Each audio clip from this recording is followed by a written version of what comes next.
વડોદરા શહેરના ઐતિહાસિક રણછોડરાયજી મંદિરમાં તુલસી વિવાહ પૂર્વે ભગવાનને તોપની સલામી આપવામાં આવતી હતી, પરંતુ સલામતીના કારણોસર છેલ્લા 28 વર્ષથી આ પરંપરા બંધ છે. તોપ ફોડવાનો ચુકાદો આગામી 6 મેના રોજ આવી શકે તેવી સંભાવના છે. શહેરના એમજી રોડ સ્થિત 172 વર્ષ જૂના રણછોડરાયજી મંદિરમાં તુલસી વિવાહ પૂર્વે ભગવાનને સલામી આપવા ટોપ ફોડવાની પરંપરા 28 વર્ષથી કાયદાની ગૂંચવણમાં ફસાયેલી છે.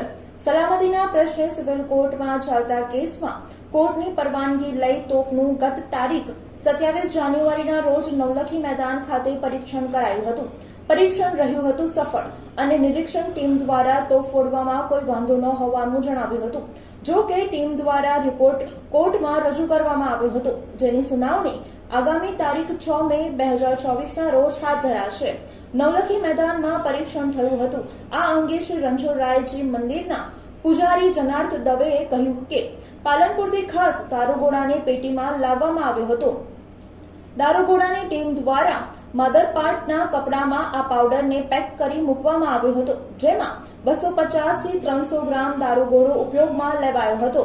ત્યારબાદ તોપ ફોડવાઈ હતી. તોપ ફૂટીને દારૂગોળો કેટલે દૂર જઈ પડ્યો તેનું અંતર માપી પરીક્ષણ કરાયું હતું.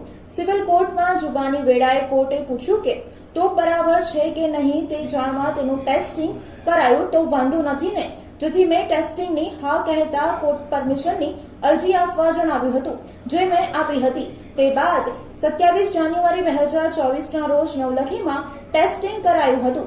પૂજારી 1999 થી પગરખા વિના ફરે છે.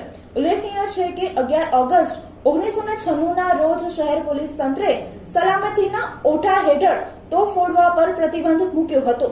ત્યારથી ભગવાનનો વરઘોડો ટોપની સલામી વિના જ નીકળે છે.